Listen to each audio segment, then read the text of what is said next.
Welcome back to the channel, guys. Today we are going for the first drive ever in the Land Rover Defender. Hello guys, welcome back to the channel. My name's Dean and this is my Defender 90 commercial. I've owned this car about a month, but this is the first drive of it on the channel. So first of all, what is the car?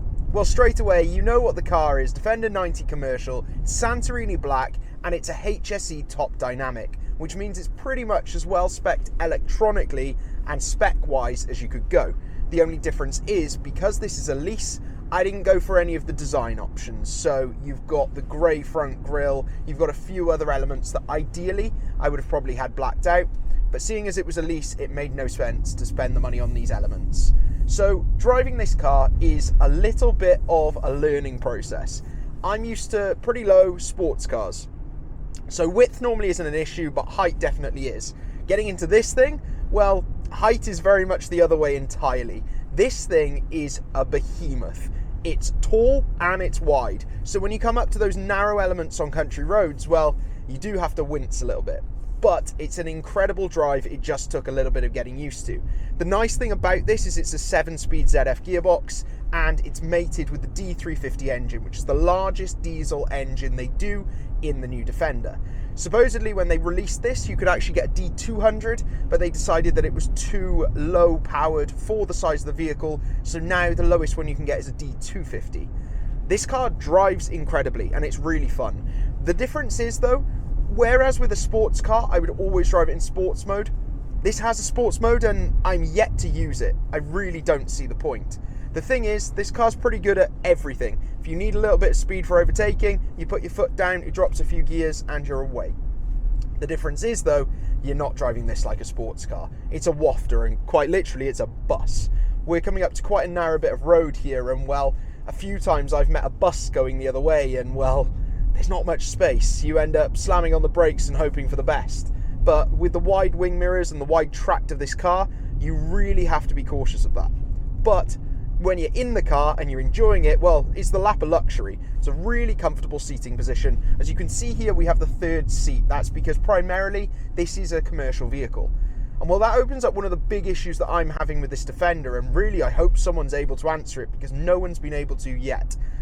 The Land Rover dealership that I bought it from said that I don't have to worry, but well, I still worry. And that's fundamentally because this could be classed as a company vehicle and it can be then rated appropriately. I think it's N1 on the DVLA book. And if that is marked, it means that this vehicle can only do 60 on a dual carriageway. And no one's been able to prove me otherwise to that. And really, well, I don't want to take the risk. I don't fancy a speeding ticket for doing 70 when, you know, when it should be a 60. So that's one of the only queries I've had with this car. First of all, obviously, then I said about the size. That is something that is really a kind of get used to point. But once you get used to it, it's actually really nice to sit up this high. We're coming up to an area where there's quite a low wall. And, well, in a sports car, you can't see over it. In this, well, I could see the other side of it quite easily. Really nice position, really enjoyable. And, well, it's really easy to drive. The thing with this car, though, is that I'm finding I've come from something from the 2000s, and well, one of my biggest issues with this car is that it's new. And you might think, well, what the hell does that mean? Well, it's actually because up in 2024, I believe it was, they actually brought in the need for ADAS features. So that's all your driving aids. And well, to be honest, I absolutely hate them. This car bings and bongs at you at all times, and in fact, it has lane assist. And that lane assist, I've got to be honest, might work perfectly on a motorway, but on a country road, it's awful. I had an experience last week where I was driving the vehicle and I was on quite a narrow road. On that narrow road, I had to get as tight over to the verge as possible. Well, whilst I was doing that, the car decided that I was going over the lines onto the curb, so it decided to veer me out right over the middle white line. And well, when it was doing that, there was a bus coming the other way. So the car almost caused me to have an accident. Further to that, you've got all the other driving aids, such as the brake assist and those certain elements. And if it thinks that something's going to jump out at you, well, then you've got a problem. And well, really, I think that should be up to your own judgment. I think that makes drivers, well, probably potentially worse drivers. And there'll be a video to come on that in future days. But realistically, they are very minor things for a car. And well, they're very first world problems. The nice thing about this car, I find, is although it's new, it's also got the robustness of something like an old Defender. I know a lot of people always question its lineage and say, well, it's not an old Defender and really should it be named it, but it's a brilliant car. It's so capable, it looks good, and well, it is a very robust vehicle. Well, apart from when you ask people about the engines, supposedly these Ingenium engines have a lot of problems, and fundamentally they come down to reliability. And that reliability is shown through, well, the amount of them that get written off. And that sounds like a really weird thing. I've seen quite a lot of TikToks of individuals who've bought these for a company, and well, whilst they've had them in the company and they've been up for sale, the engine's gone bang and well, it's not under warranty, and well, that's the end of that really. You end up losing significant money out of pocket. Nice thing about this, it's a lease. Hopefully I never have to worry about it, but they do seem to be problematic. So if you were going to buy one, I would genuinely say get an inspection. Obviously, if you're buying a new vehicle, well, that's a different story. You'd hope you come with warranties and manufacturer guarantees, and well, that's, yeah, a different interest altogether. But I've got to be honest, in owning this car, the only two things that I found I dislike about the vehicle are that ADAS feature and, well, to a degree the size, but it was my choice to buy the vehicle, so I'm going to get over that, and I still love it. When it comes to new features that I really, really love, well, there's the speaker system. So this is a top spec HSE Dynamic, which means you get all the top electrics. So sound system in this is Meridian, and well, it's fantastic. It's really great for listening to music. It's also the first car I've ever had where it's had wireless CarPlay, and I love it. It works so, so well.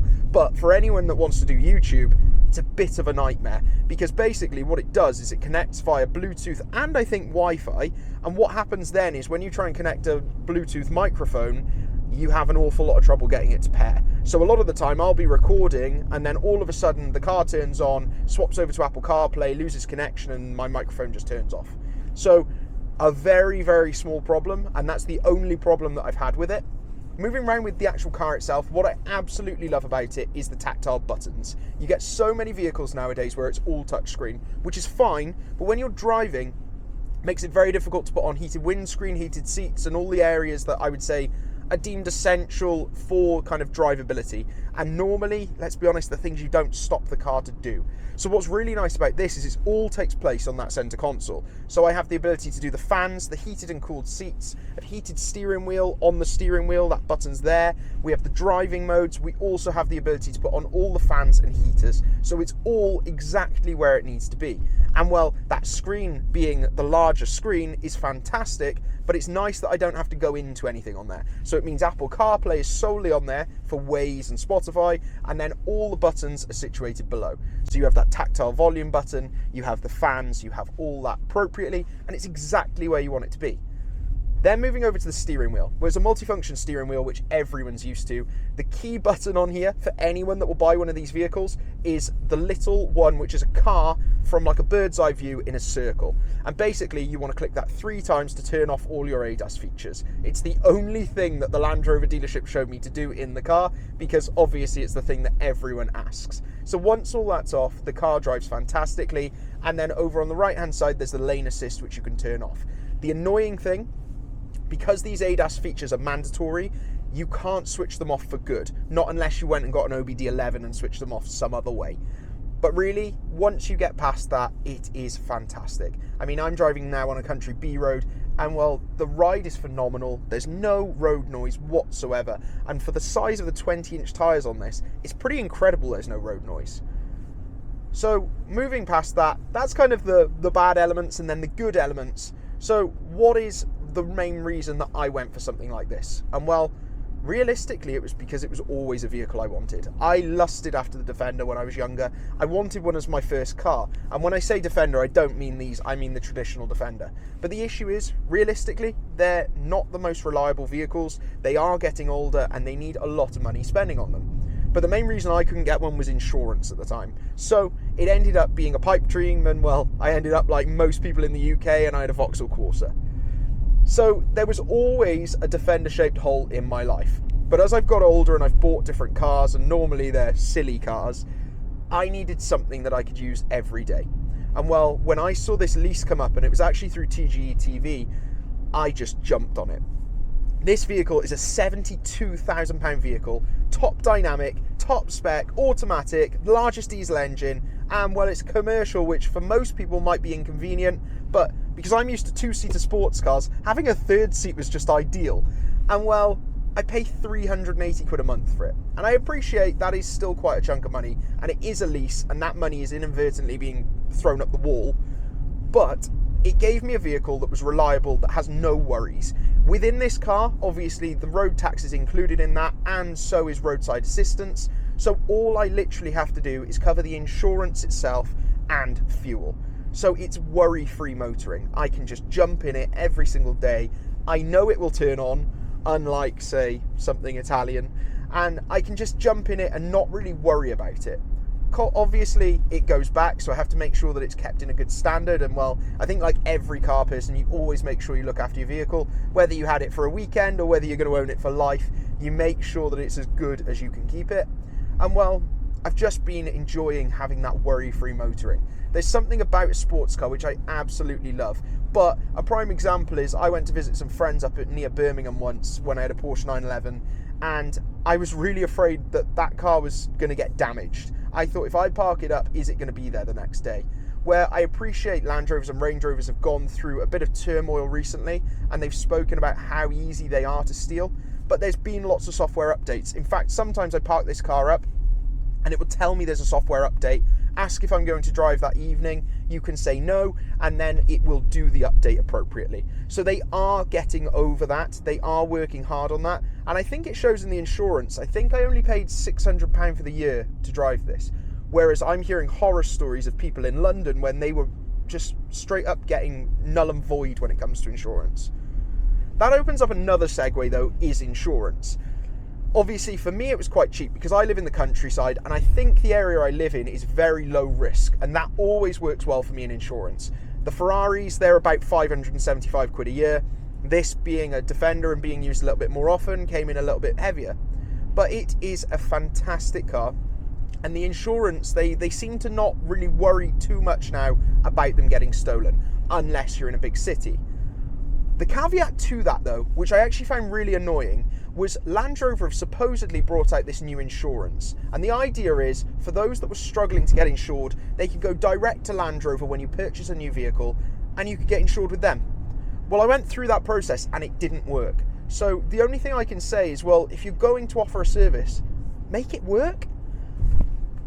Well, they might have missed the assignment with the insurance, but they definitely haven't missed the assignment with the Defender itself. It drives fantastically and it looks incredible. The only thing I would compare this vehicle to, quite literally, is a G-Wagon, because there is nothing else that has come from almost a military-derived brief or assignment and become something so iconic.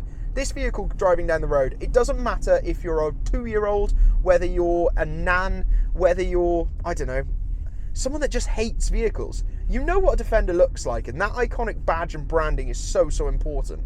The only thing I wish Land Rover had done is made a heavy focus on being a Land Rover.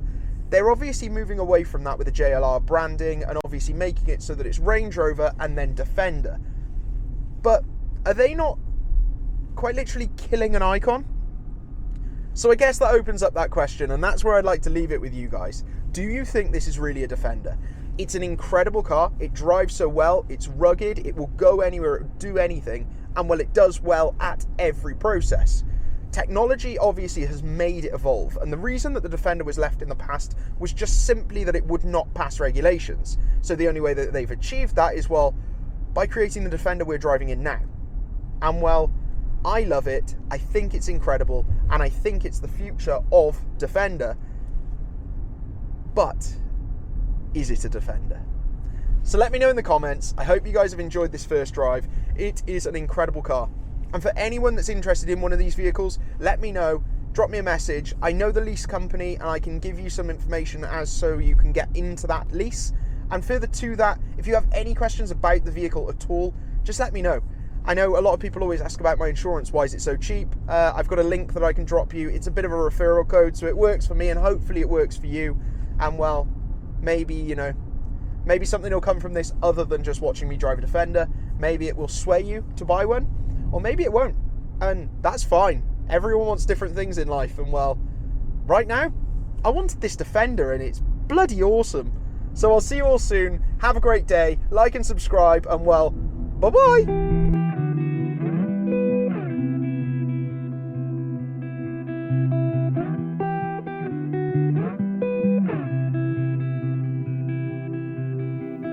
Running low on the borderlines, and you tell me that you'll do